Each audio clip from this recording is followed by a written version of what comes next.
থেকে বিদায় নেব। আমার ভাইরা, আল্লাহর নবী মেরাজে গেলেন। আরেকটা ঘটনা ওই দিন ঘটে যায়। নবীজি যখন মেরাজ থেকে জমিনে আবার পুনরায় তিনি আসবেন, আল্লাহ রাব্বুল আলামিন বললেন, হে আমার বন্ধু, আপনাকে ঘুরে ঘুরে আমি সবকিছু সফর করিয়েছি, স্পেশাল ভাবে আপনাকে মেহমানি করেছি।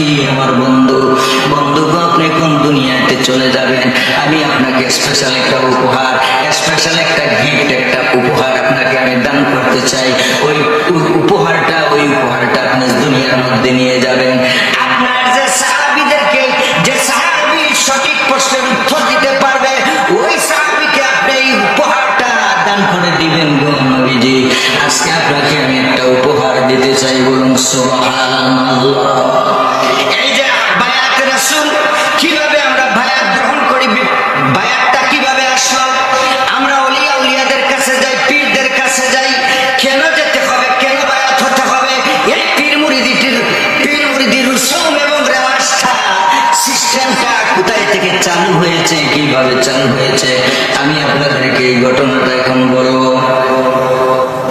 নবীজি যখন দুনিয়াতে আসবেন, আল্লাহ রাব্বুল আলামিন একটা উপহার দিলেন, সবুজ চাদর মোবারক। সুবহানাল্লাহ। একটা সবুজ চাদর নবীজিকে আল্লাহ রাব্বুল আলামিন স্পেশাল একটা উপহার দান করলেন আর বললেন, বন্ধু আমার, আপনি জমিনে চলে যাবেন, দুনিয়ায় চলে যাবেন, আমি আপনাকে একটা উপহার দিলাম। ওই সবুজ চাদরটা নিয়ে আপনি সাহাবীদেরকে প্রশ্ন করবেন। প্রশ্নটা হলো এই চাদরটা যদি সাহাবীদেরকে আপনি দান করেন, তাইলে কে কোন কাজের মধ্যে চাদরটা ব্যবহার করবে? সুবহানাল্লাহ।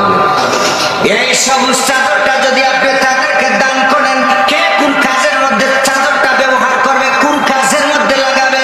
নবী গো, আপনি ওই সাহাবী যদি সঠিক উত্তর যে সাহাবী দিবে, ওই সাহাবীকে আপনি সবুজ চাদরটা দান করে দিবেন। সুবহানাল্লাহ। আল্লাহ রাব্বুল আলামিন যখন এই কথা বললেন, নবীজি বললেন, আল্লাহ পাক কোন প্রশ্নটা আপনি বলেন? বলে এই প্রশ্নটা হলো, যে বলবে এই চাদরটা আল্লাহ এবং রসুলের মধ্যে গোপন রহস্য সম্পর্ক সৃষ্টি করবে, ওই চাদরটা আপনার ওই সাহাবীকে দান করে দিবে। নবীজি যখন এই চাদরটা নিয়ে চলে আসলেন, সাহাবীদের উদ্দেশ্যে তিনি বললেন, ও আমার সাহাবীরা, আল্লাহ রাব্বুল আলামিন আমাকে মেরাজ করিয়েছেন, আল্লাহ রাব্বুল আলামিনের সান্নিধ্য দিদার আমার সরাসরি নৈকট্য দিদার লাভ হয়েছে।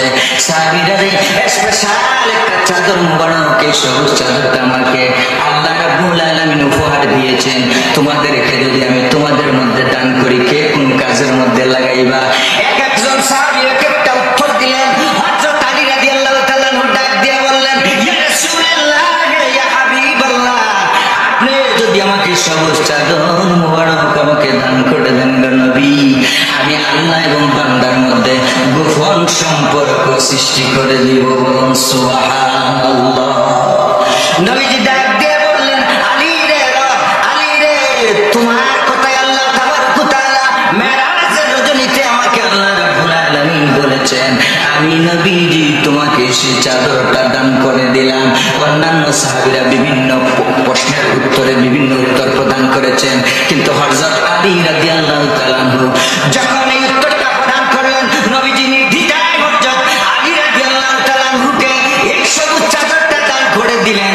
আর এই সবুজ চাদরটা যখন তিনি উপহার হিসেবে গ্রহণ করলেন, গ্রহণ করার পর থেকে নবীজি আল্লাহ পাকের মাধ্যমে জমিনের মধ্যে এই যে আমরা বায়াত হই, বায়াতের সিস্টেম ব্যবস্থা চালু হয়ে যায়। বলুন সুবহানাল্লাহ। আল্লাহ রাব্বুল আলামিন যেন আমাদেরকে হক্কানি ওলিয়া উলিয়াদের দামন আমরা ধরতে পারি, তাদের পথ যেন আমরা অবলম্বন করতে পারি, তাদের কিনারা পর্যন্ত গেলে রাসূলের সঙ্গে সম্পর্ক হয়ে যায়। আর নবী পাকের সঙ্গে সম্পর্ক হয়ে গেলে আল্লাহ রাব্বুল আলামিন পর্যন্ত পৌঁছায়। বলুন সুবহানাল্লাহ।